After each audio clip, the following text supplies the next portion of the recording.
If you have a precious stone bead, why not make it into a necklace? Firstly, make 2 loops on each side of the bead.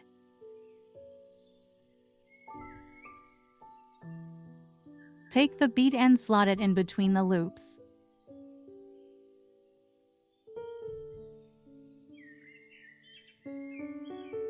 Now tighten up the cord to make a strong knot.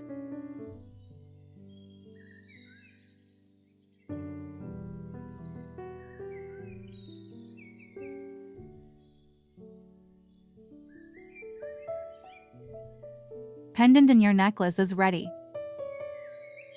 Let's make adjustable knot to finish.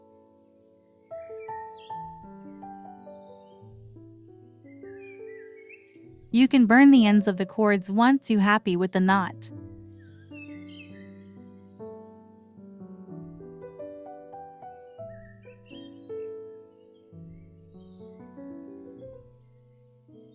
Now you have your handmade beautiful necklace. Thank you for watching.